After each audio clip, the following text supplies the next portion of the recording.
Hi guys, welcome to learn with Fahima, जहां तुम्हें मिलता है best content for class 12 CBSE commerce. And जो लोग आज मुझे पहली बार देख रहे हैं, मैं हूं फाइमा, आप सबकी सीनियर और क्लास 12 की अपने स्कूल की first school topper with 94.6% this session 24/7 and I am here to help you to score even better in your class 12 exam, more than 95% और इवन अ फुल 100%। सो आज के वीडियो में हम लोग कवर करने वाले business studies chapter 3, that is business environment. मैंने already 2 chapters डाल चुकी है, तो अगर तुमने वो नहीं देखा है तो वो भी जल्दी से देख लो। तो चलो जल्दी से स्टार्ट करती है। चैप्टर बहुत छोटा और इसमें बहुत ज्यादा कुछ तुम्हें नहीं पढ़ना है, बहुत कम टॉपिक्स पढ़ने हैं और इससे तुम्हारा 4 to 5 मार्क का क्वेश्चन फिक्स होता है एग्जाम में। तो चलो let's start with chapter explanation. सबसे पहले हम लोग समझेंगे the meaning of business environment. आखिर बिजनेस एनवायरनमेंट है क्या? तुम्हें नाम से लगता होगा एनवायरनमेंट मतलब आपके आसपास का सराउंडिंग, तो ये बिजनेस के सराउंडिंग्स के बारे में हम लोग इस चैप्टर में पढ़ने वाले कि बिजनेस के सराउंडिंग में क्या क्या होता है, क्या क्या चेंजेस आ सकते हैं, कौन से एनवायरनमेंट में क्या होता है, what are the different types of environment and demonetisation. So चलो जल्दी से स्टार्ट करते हैं। सबसे पहला देखो, the term business environment means the sum total of all the individuals, institutions and other forces that are outside the control of business enterprise but may affect its performance। देखो, business environment का मतलब होता है sum total of all the institutions, individuals, organisation and forces जो business के बाहर है और बिजनेस के कंट्रोल से बाहर है, पर वो बिजनेस एक्टिविटीज को इफेक्ट जरूर करती है। ये तुम चैप्टर पढ़ते पढ़ते समझोगे कि कैसे ये सारा चीज तो बिजनेस के हाथ से बाहर है, पर बिजनेस एक्टिविटीज को कैसे इफेक्ट करती है। सो आगे समझो। सो बिजनेस एनवायरनमेंट का मतलब समझे ना, the sum total of all the institution, forces, factors which are outside the control of business but may affect business enterprise activities। ठीक है। Now अब देखो, बिजनेस एनवायरनमेंट के टोटल कितने तरह के एनवायरनमेंट्स होते हैं। तो तुम्हारा होता है the economic, social, political, technological and other forces which operate outside a business enterprise also form part of business environment. तो ये सारा चीज तुम्हारा बिजनेस एनवायरनमेंट का पार्ट है, जैसे कि political, social, technological, legal, environmental, ये तुम्हारा बिजनेस एनवायरनमेंट के अंदर अलग अलग तरह का एनवायरनमेंट आता है। ठीक है। नाउ तुम्हारे कुछ फीचर्स होते हैं बिजनेस एनवायरनमेंट के and these features are important. ये एग्जाम में पूछते हैं, इससे तुम्हारा 3 मार्क का एक क्वेश्चन बिल्कुल आ सकता है। सो इसे अच्छे से पढ़ना है। अब तुम्हारे यहाँ पे टोटल आ जाते हैं 7 फीचर्स। सबसे पहला, totality of external forces, specific and general force, inter relatedness, dynamic, uncertainty, complexity and relativity. जैसा इसका नाम है ना, वैसे इसके डेफिनेशंस भी है, तो तुम अपने वर्ड्स में भी लिख सकते हो, बस तुम्हें 1-2 कीवर्ड का ध्यान देना है। हम लोग स्टार्ट करते हैं टोटलिटी ऑफ एक्सटर्नल फोर्सेस से। नाम से ही समझ आ रहा है, मतलब बिजनेस के बाहर का जितना भी एक्सटर्नल फोर्स होता है उसका एक सम टोटल। ठीक है, समझो। Business environment is the sum total of all the forces and factors that are external to business firm. Business firm के एक्सटर्नल जितना भी फोर्सेज एंड फैक्टर होता है उसका सम टोटल। जैसे कि बारिश आ जाना, तो ये बिजनेस के कंट्रोल में नहीं है, ये एक्सटर्नल है टू द बिजनेस एनवायरनमेंट। सो इसी के लिए मतलब the sum total of everything जो बिजनेस के कंट्रोल के बाहर है उसको हम लोग बोलते हैं टोटलिटी ऑफ एक्सटर्नल फोर्सेज। सो ये तुम्हारा पहला फीचर हो जाता है बिजनेस एनवायरनमेंट का। ठीक है। Now next comes is your specific and general force. Specific and general force क्या होता है? अब तुम्हारे 2 तरह के फोर्स होते हैं। ठीक है, एक स्पेसिफिक और एक जनरल। अब समझो स्पेसिफिक क्या होता है और जनरल फोर्स क्या होता है। स्पेसिफिक फोर्स वो होता है ना जो एक बिजनेस को एक पर्टिकुलर टाइम पे अटैक करे। ठीक है, और जनरल फोर्स वो होता है जो सारे बिजनेस के लिए सेम होता है। मतलब अगर बारिश हो रही है और बारिश से सेल्स गिर रहा है तो वो सारे बिजनेस के लिए सेम है।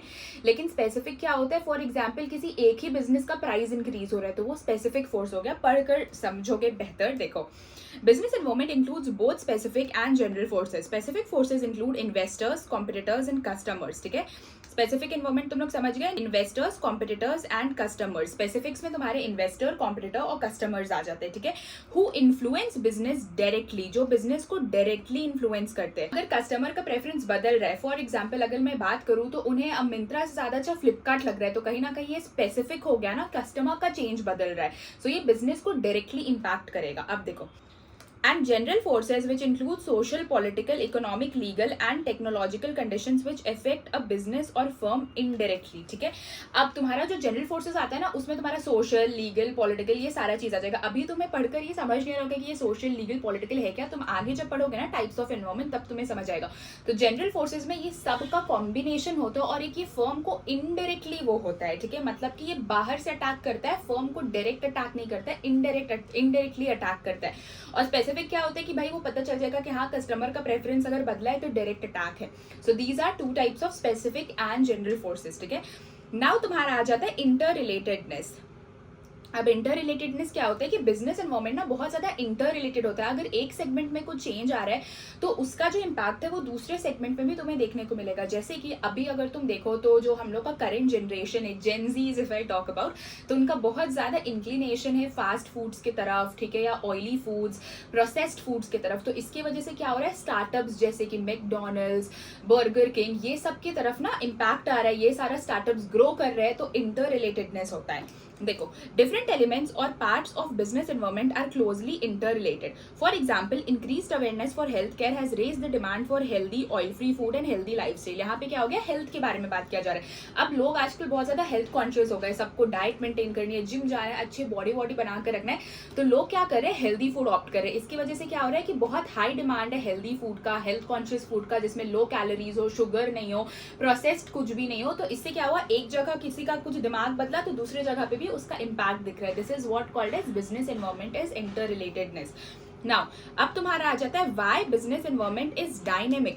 डायनेमिक का मतलब तो मैंने तुम्हें हमेशा बताया, विच कीप्स ऑन चेंजिंग. ठीक है, तो बिजनेस एनवायरनमेंट शुरू से डायनेमिक है. तुम चैप्टर 1 से पढ़ रहे हो कि बिजनेस डायनेमिक होता है, वो खुद को एक डायनेमिक एनवायरनमेंट के हिसाब से चेंज कर लेता है. जैसे कि हमारा जो बिजनेस एनवायरनमेंट है वो रेगुलरली चेंज होता है in terms of fashion, trends, government policies. कभी जीएसटी कुछ % का है तो कभी कुछ इंक्रीज हो जाता है, कभी कुछ गवर्नमेंट न्यू रूल ले आती है टैक्स को लेकर के. तो बहुत डायनेमिक है. तो बिजनेस एनवायरनमेंट भी डायनेमिकली खुद को चेंज करता है. जैसे कि आजकल आईटी इंडस्ट्रीज में चेंजेस बहुत ज्यादा डायनेमिक है, बहुत फ्रीक्वेंट चेंज आ रहा है आईटी इंडस्ट्रीज में या टेक्नोलॉजी में. तो हर बिजनेस को उस हिसाब से खुद को ढालना पड़ता है. ठीक है, this is what called as business is dynamic. जैसा इधर उधर का चीज चल रहा है वैसे बिजनेस को भी चेंज करना होगा. देखो, now if I talk about uncertainty, business environment काफी ज्यादा अनसर्टेन है. तुम इसको प्रिडिक्ट नहीं कर सकते हो, कभी भी कुछ भी हो सकता है. Business environment is largely uncertain as it is difficult to predict the future happenings such as frequent environmental change in the field of technology and fashion industry. जैसे कि बहुत अनसर्टेन है. अब डायनामिक और अनसर्टेनिटी तुम्हारा सेम ही होता है. Dynamic भी क्या है, कस्टमर का प्रेफरेंस कभी भी चेंज हो जा रहा है, टेक्नोलॉजी कभी भी बदल जा रही है, कस्टमर कभी सोनी से एलजी की तरफ शिफ्ट हो जा रहा है. तो अनसर्टेनिटी भी सेम है, बहुत ज्यादा अनसर्टेन होता है, प्रिडिक्टेबल नहीं होता है. मतलब हम ये नहीं प्रिडिक्ट कर सकते कि कल कस्टमर को क्या पसंद आएगा. कभी वो लोग को बहुत अच्छा फैशन इंडस्ट्री लग रहा है तो कभी वो लोग जा रहे हैं जूडियो, तो जूडियो से कभी उनको पसंद आ जा रहा है यू स्टार. ठीक है, so this is what called as uncertainty. You never know what is going to happen next. ठीक है, now if I talk about complexity, business environment बहुत complex होता है, बहुत difficult होता है. देखो, business environment is complex phenomenon which is easier to understand in parts but it is difficult to understand in totality. तुम छोटे छोटे segments में समझ सकते हो business environment को, क्योंकि वो ना complex होता है. तुम उसको चाहोगे कि नहीं आज मैं एक chapter complete कर लूंगा, तो वो possible नहीं है. तुम्हें उसे छोटे छोटे parts में समझना पड़ेगा. as a whole एक total complex way में तुम उसको नहीं समझ सकते हो. since the business environment consists of various interrelated and dynamic forces, क्योंकि बहुत ज्यादा डायनेमिक है, बहुत ज्यादा इंटर रिलेटेड फोर्सेस है, कब किसको देख करके क्या चेंज हो रहा है, कब मार्केट में कुछ नया आ जा रहा है, कंज्यूमर का प्रेफरेंस बदल जा रहा है, तो बहुत ज्यादा कॉम्प्लेक्स है. इसको समझना बहुत डिफिकल्ट है, इसके अकॉर्डिंगली काम करना बहुत difficult. It is difficult to understand the constituents of given environment, जैसा मैंने तुम्हें बताया. नाउ रिलेटिविटी, बिजनेस एनवायरनमेंट ना बहुत ज्यादा रिलेटिव है. Business environment is a relative concept whose impact differs from country to country, region to region and firm to firm. Business environment ना differ करता है country to country, region to region and firm to firm. अगर मेरे organisation में policy है 50% discount सारे customers को मिलेगा, शायद दूसरे के ऑर्गेनाइजेशन में 20% ही हो. सो वो डिफर करता है firm to firm. For example, India में there is a huge demand for saris and Indian clothing, लेकिन यूएस में अगर तुम जाओगे तो वहाँ पे वेस्टर्न क्लोथिंग का डिमांड है. तो बहुत ज्यादा रिलेटिव होता है, अलग अलग कंट्री का अलग अलग बिजनेस एनवायरनमेंट होता है. So it differs from country to country, region to region and firm to firm. तो ये जो 7 फीचर है तुम्हारा, this is very important. And इससे एक केस स्टडी एकदम ही आएगा तुम्हारे बोर्ड एग्जाम में, नहीं तो एमसीक्यू में तो 2-3 क्वेश्चन तुम्हारे ये फीचर्स के ही होते हैं. ठीक है, सो ये जो चैप्टर है ना तुम्हारा थर्ड चैप्टर, इससे ज्यादा चांसेस होता है कि तुम्हारा 3 से 4 एमसीक्यूज आएगा या तो फिर तुम्हारा एक केस स्टडी आएगा. ठीक है, नाउ अब हम लोग पढ़ेंगे importance of business environment. Again जो ये तुम्हारा बिजनेस एनवायरनमेंट का इंपॉर्टेंस है ना, this is very much important. या तो तुम्हारा फीचर्स से क्वेश्चन आएगा या इंपॉर्टेंस आएगा, और में रहेगा या तो these are always there in MCQ. ठीक है, तो देखो जितना छोटा ये चैप्टर है ना उतना इसमें छोटी छोटी चीज़ है, तो इसे थोड़ा ध्यान से पढ़ना है, इसके कीवर्ड्स पे ध्यान देना है, ठीक है। Now importance of business involvement क्या होता है वो समझो। अब देखो क्या क्या है। Identification of opportunities to get first mover advantage, identification of threats, tapping useful resources, coping with rapid changes and assistance in planning and policy formation। अब मैं तुम्हें समझाती हूँ what is identification of opportunities to get first mover advantage। अब ना मैं तुम्हें ये अपने वर्ड्स में समझाऊंगी, तुम्हें बेहतर समझ आ पाएगा। मार्केट में क्या होता है ना, हर दिन यूजुअली बहुत ज्यादा आइडियाज होते हैं, ठीक है, बहुत अलग अलग तरह के आइडियाज होते हैं। आज अगर रतन टाटा ने कोई कार बनाई या उनको एयर इंडिया का आइडिया आया तो क्योंकि उनको मार्केट में वैसा अपॉर्चुनिटी दिखा कि लोगों को फ्लाइट्स का जरूरत है, लोग ट्रेन से घूमना प्रेफर नहीं कर रहे, तो ऐसे ना मार्केट में बहुत ज्यादा अपॉर्चुनिटी होता है। पर ये डिपेंड करता है कि कौन उस अपॉर्चुनिटी को सबसे पहले ग्रैब कर रहा है, ठीक है। फॉर एग्जाम्पल मैं तुम्हें एक एग्जाम्पल के थ्रू समझाती हूँ कि जब शिव नादर थे ना, वो बहुत हाई आईटी कंपनी में काम कर रहे थे, ठीक है, तो वहाँ पे यूजुअली सब कोई काम करता था, तो उनको ना एक बहुत अच्छा आइडिया आया of making a micro processor, ठीक है। तो इस चीज़ को लेकर के उन्होंने कंपनी में भी डिस्कस किया, पर no one really bothered about the idea, ठीक है। बट उन्होंने क्या किया, उन्होंने अपना हाई पेइंग जॉब छोड़ दिया आईटी कंपनी में and he started developing ideas for that micro processor and he was the first person जिन्होंने डेवलप किया HCL द माइक्रो प्रोसेसर, ठीक है। सो ऐसे क्या होता है ना, तुम्हारे को अपॉर्चुनिटीज बहुत मिलते हैं, पर कौन उसको पहले लेकर के फर्स्ट मूवर एडवांटेज ले रहा है, दैट रियली मैटर्स, ठीक है। सो मार्केट में बहुत सारी अपॉर्चुनिटीज होंगे, पर तुम अगर उनको फर्स्ट ग्रैब कर रहे हो तो तुम्हारे को फर्स्ट मूवर एडवांटेज मिलता है। This is what we called as first mover advantage. जिन्होंने पहले अपॉर्चुनिटी ग्रैब की, अपना बिजनेस किया। तुम शार्क टैंक देखते हो ना, सबके अलग अलग स्टार्टअप्स होते हैं लोगों की नीड्स और वांट्स के हिसाब से, तो they are taking the first mover advantage. वो लोगों के प्रॉब्लम्स के हिसाब से अपने आप को, अपना प्रोडक्ट डेवलप कर रहे हैं, अपना प्रोडक्ट इनोवेट कर रहे हैं और फर्स्ट मूवर एडवांटेज ले रहे हैं, जिससे वो लॉन्ग रन में बहुत अच्छा खासा प्रॉफिट कमा सकते हैं। This is what called as identification of opportunities to get first mover advantage, ठीक है। कितना कौन बेहतर पहले अपॉर्चुनिटी को चुनता है। नाउ तुम्हारा सेकंड आ जाता है, it helps the firm to identify threats and early warning signal. अब देखो बिजनेस इन्वॉल्वमेंट कैसे हेल्प करता है एक ऑर्गेनाइजेशन को थ्रेट्स और अर्ली वार्निंग सिग्नल जानने में। जो भी इंसान एक प्रॉपर स्कैनिंग करता है ना, प्रॉपर स्कैन करता है बिजनेस इन्वॉल्वमेंट को कि भाई मार्केट में चल रहा क्या है, कौन सा कॉम्पिटिटर आने वाला है, क्या प्रोडक्ट बहुत ज्यादा वायरल हो रहा है, कौन लोग मेरे आसपास घूम रहे हैं, ठीक है, जिनसे मेरे प्रोडक्ट को खतरा हो सकता है, तो इससे तुम्हें थ्रेड्स पता चलेगा। अब मैं तुम्हें यहाँ पे एक छोटू सा एग्जांपल देती हूँ। मारुति उद्योग एक कंपनी थी, ठीक है, तुम सर्च कर सकते हो गूगल में भी। उन्होंने ना पूरा मार्केट एनालिसिस किया और उन्होंने ये देखा ना कि बहुत सारे फॉरेन कॉम्पिटिटिव ब्रांड इंडिया में आकर सेटल हो रहे हैं कार्ड्स बनाने के लिए, ठीक है। तो उनको ये एज अ थ्रेट लगा, उन्होंने इसको एज अ थ्रेट लिया, एज अ वार्निंग सिग्नल लिया कि अगर भाई वो फॉरेनर्स यहाँ पे आ जाएंगे तो उनका बिजनेस जा सकता है कहीं ना कहीं, ठीक है। तो उन्होंने क्या किया, अपना जो कंपनी का डेली एक्सपोर्टिंग कार्ड्स का पावर था उसको 3 फोल्ड्स में बढ़ाया। मतलब अगर एक दिन में 5000 कार्ड डेवलप हो रही थी तो फिर नेक्स्ट डे से उन्होंने ये 20,000 30,000 कार्ड्स डेवलप करना स्टार्ट कर दी। इससे क्या हुआ कि वो कम टाइम में बहुत ज्यादा मार्केट शेयर कैप्चर कर पाए और उन्होंने थ्रेट्स को आइडेंटिफाई किया, अर्ली वार्निंग सिग्नल्स को आइडेंटिफाई किया और अपने बिजनेस में एक्स्ट्रा प्रॉफिट कमाया। तो this is what called as proper scanning of business environment can help you track threats and early warning signals. तुम्हें थ्रेट्स और अर्ली वार्निंग सिग्नल्स पता चल सकते हो और तुम अपने कॉम्पिटिटर से आगे निकल सकते हो, ठीक है। अब now the next third number is it helps in tapping useful resources। अब useful resources कैसे टैप करते हैं वो मैं तुम्हें बताती हूँ, ठीक है। देखो business environment is a source of various resources such as man, machine, money, raw material, power etc। ये तो तुम भी जानते हो कि अगर कोई भी एक बिजनेस है उसमें मैन, मनी, मटीरियल, रिसोर्सेज बहुत कुछ चाहिए होता है एक प्रॉपर बिजनेस चलाने के लिए। By understanding the business environment, an enterprise can design policies to acquire the required resources and convert them into the output of the environment desires। अब देखो क्या होता है, मार्केट में तुम्हें जैसा सामान बेचना है तुम्हें उस हिसाब का रॉ मटेरियल्स चाहिए होगा। अब मार्केट में तुम्हारा कलर टीवी चल रहा है तो तुम ब्लैक एंड व्हाइट टीवी के तो वो नहीं ले लोगे पार्ट्स या आर्टिकल्स, रॉ मटेरियल्स, या जो ब्लैक एंड व्हाइट टीवी बनाता है वो वाला आदमी तो हायर करके नहीं लाओगे। तो तुम्हें मार्केट के नीड्स, वांट्स, टर्म्स, कंडीशंस और जो पॉपुलैरिटी चल रही है उस हिसाब से अपना रॉ मटेरियल्स को एसेस करता है। तो जब तुम प्रॉपर्ली बिजनेस एनवायरनमेंट को स्कैन करोगे ना तो तुम्हें पता चलेगा that it is very helpful in tapping and assembling resources. तो तुम उससे हेल्पफुली रिसोर्सेज को टैप कर पाओगे और जैसा तुम्हारा रिक्वायरमेंट है, जो प्रोडक्ट बनाना है, तुम उसका एक प्रॉपर रिसोर्सेज ला सकते हो कि हाँ भैया अब कलर टीवी चल रही है तो हमें कलर टीवी के रिसोर्सेज चाहिए, उसका पार्ट्स, उसका फीचर्स, कलर टीवी कैसे बनेगा, कौन बनाएगा, तुम वैसे मेन मटेरियल रिसोर्सेज लेकर के आओगे, ठीक है। Now it helps in coping with rapid changes. अब तो ये बच्चों वाला यहाँ पे इसका इंपॉर्टेंस दिया हुआ है, जो कि तुम हर चैप्टर में बेसिकली पढ़ते हो। रैपिड चेंजेस से कोप करने में मदद करता है बिजनेस इन्वायरमेंट। तुमने प्रॉपर्ली अपने बिजनेस इन्वायरमेंट को स्कैन किया, देखा कि भाई क्या चेंजेस आ रहे हैं, अभी 2 दिन बाद बारिश आ सकता है, ठीक है। या अगर तुम्हारा कुछ क्लोथिंग बिजनेस है, ठीक है, तो तुम देख रहे हो कि अरे अभी बरसात का सीजन आने वाला है, तो तुम रेनकोट्स बनाना स्टार्ट कर रहे हो, तो तुम अपने आप को रैपिड चेंजेस के थ्रू कोप अप कर लेते हो ना। यही बोलता है बिजनेस इन्वायरमेंट को प्रॉपर्ली स्कैन करने से you can cope up with the rapid changes. Business environment is very dynamic, ठीक है। Changes are taking place at first pace. Changes such as turbulent market conditions, less brand loyalty. In order to cope up with significant changes, manager must understand, examine and develop a suitable course of action. ये सारा जो changes है ना, कभी कुछ हो जा रहा है, कभी टैक्स चेंज, कभी जीएसटी चेंज, कस्टमर का प्रेफरेंस चेंज, ठीक है, कुछ नई कंपनीज आ रही है, कुछ कंपनीज बंद हो जा रही है, तो इस हिसाब से जो मैनेजर होता है उसको एक बेसिक रूल्स रेगुलेशंस, एक पूरा प्रॉपर इन्वायरमेंट को देख करके अपना रूल्स बनाना पड़ता है, अपना एक सूटेबल कोर्स ऑफ एक्शन देखना पड़ता है कि हाँ भाई अब हम ये करेंगे तो मेरे को लॉस नहीं होगा। तो बिजनेस एनवायरनमेंट प्रॉपर्ली स्कैन करने से तुम अपने बिजनेस में बहुत प्रॉफिटेबल हो सकते हो और रैपिड चेंजेस के साथ कोप अप कर सकते हो, ठीक है। Now it helps in planning and policy formulation. अब प्लानिंग और पॉलिसी फॉर्मुलेशन में कैसे हेल्प होगा?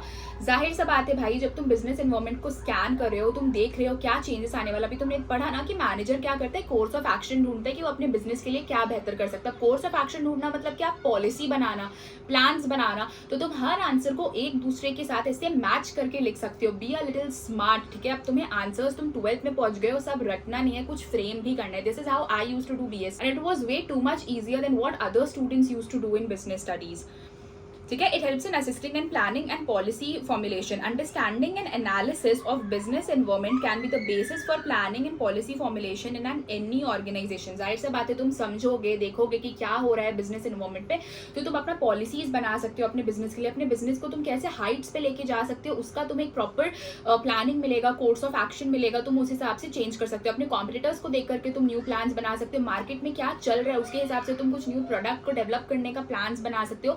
सो this is what called as helps in planning and policy making. तो तुम्हें ये पूरा चैप्टर में यही लिखना है कि business with the help of properly scanning of business environment we can help to identify threats. मतलब सबको इधर उधर मैच करके लिख देना है, पॉलिसी बना पाएंगे, फर्स्ट मूवर एडवांटेज मिलेगा। तो सारा जो ये इंपॉर्टेंस है ना, इसमें तुम सबका कुछ ना कुछ लिख दो। एग्जाम में ना पूरा लिखने नहीं आता, या तो आइडेंटिफाई करने आता है, जो कि आइडेंटिफिकेशन बहुत ईजी होता है, या तो तुम्हें बोल दिया जाएगा कि 3 इंपॉर्टेंस लिखो, तो आराम से लिख सकते हो। It's very easy and a very scoring chapter, ठीक है। Finally it helps in improving performance. अब तो ये बच्चों का खेल हो गया। इतना तुम 5 फीचर पढ़ के आए हो, तो जाहिर सी बात है कि इतना जब मैनेजर कर ले रहा है, वो पूरा देख ले रहा है, वो सब चीज देख करके काम कर रहा है कि हाँ अभी ये प्रॉब्लम है इन्वायरमेंट में, मेरे को ऐसे काम करना चाहिए, अपना प्लान ऐसे बनाना चाहिए, तो जाहिर सी बात है उसका परफॉर्मेंस इंप्रूव होगा। वट एवर, मेरे को कंपनी का नाम याद नहीं आ रहा है, ठीक है। लाइक मैंने अपने एग्जाम्पल में, ये एग्जाम में लिख करके आया था। एक कोई कंपनी थी, ठीक है, तो वो लोग टीवी ब्रांड थे, ठीक है, तो उन्होंने ना मार्केट रिसर्च नहीं किया था and they was just selling their products like a blind, ठीक है, बस अपना प्रोडक्ट कैसे भी बेच रहे हैं। वहीं क्या हुआ था कि सोनी ने प्रॉपर रिसर्च करके अपने प्रोडक्ट्स को डेवलप किया और अपना ना प्रोडक्ट को वो लोग चेंज भी करते रहे जैसे जैसे मार्केट नीड्स चेंज हो रहा था। क्या हुआ, आज Soni is leading TV brand, वहीं पे वो जो दूसरा वाला कंपनी था वो फ्लॉप हो गया, आज उनका कोई नाम भी नहीं जानता है। सो इंप्रूव परफॉर्मेंस कैसे हुआ? बिजनेस एनवायरनमेंट को स्कैन करके। तो you can just use examples in this chapter. Examples is the key two marks of this chapter. जितना एग्जाम्पल यूज करोगे ना उतना मार्क्स मिलेगा, ठीक है। सो आज फर्स्ट पार्ट में हम लोग इतना ही पढ़ेंगे, ठीक है, about what is business environment, what are the features of business environment and why business environment is important. ये 3 टॉपिक हम लोग आज कवर कर लिए। आज तुम्हें इसे बुक में जाकर के एक बार रीड करना है फ्रॉम एनसीईआरटी और Poonam Gandhi, what ever you want. ये वाले नोट्स मैं अपने व्हाट्सएप चैनल पे डाल दूंगी। अभी तक अगर तुमने रोड मैप्स नहीं लिया है तो you can purchase the road map of BST at just ₹49 from my Instagram account learn with Fahima. And हम लोग जो ये सिलेबस कवर कर रोड मैप के साथ साथ कर रहे हैं। अभी तुम्हारा जून में बिजनेस एनवायरनमेंट कंप्लीट हो गया, रोड मैप में भी इतना ही लिखा हुआ था। अब हम लोग दूसरे सब्जेक्ट्स पे फोकस करेंगे जैसे अकाउंटेंसी, ठीक है। सो अगर तुमने रोड मैप्स नहीं लिया है तो you should by the road maps because it is worth it. तुम्हारा सिलेबस बाय टाइमली दिसंबर कंप्लीट हो जाएगा, so you should definitely invest in road maps. Now अब ना तुम्हारे बेसिकली दो टॉपिक बच जाते हैं। एक तो डायमेंशंस ऑफ बिजनेस एनवायरनमेंट, जिसमें तुम वही पढ़ोगे social, political, legal, technological, environmental, ये सारा चीज तुम पढ़ोगे in the dimensions of business environment. And finally तुम्हारा जो लास्ट टॉपिक आ जाता है वो है डीमोनेटाइजेशन। ये दो टॉपिक्स बचे जो कि हम लोग कल के पार्ट में कंप्लीट कर लेंगे, क्योंकि वीडियो बहुत लंबी हो जाने से बोरिंग होती है, इसलिए मैं एक पार्ट में कंप्लीट नहीं करा रही हूँ, ये हम लोग कल कर लेंगे, ठीक है। तो आज का तुम्हारा काम है ये 3 टॉपिक्स जो हमने पढ़े, that is important, features and meaning, वो तुम्हें कंप्लीट कर लेना है। एंड गाइज अच्छे से रोड मैप से पढ़ो, तुम्हारा सिलेबस एकदम प्री बोर्ड से पहले कंप्लीट हो जाएगा and you are going to rock it in your class 12। So मिलते हैं नेक्स्ट वीडियो में। If you haven't subscribe my channel yet तो सब्सक्राइब कर देना, बेल आइकन भी प्रेस कर देना और अपने फ्रेंड्स और फैमिली के साथ शेयर भी करना, कमेंट भी कर देना। एंड मिलते हैं नेक्स्ट वीडियो में। Bye bye.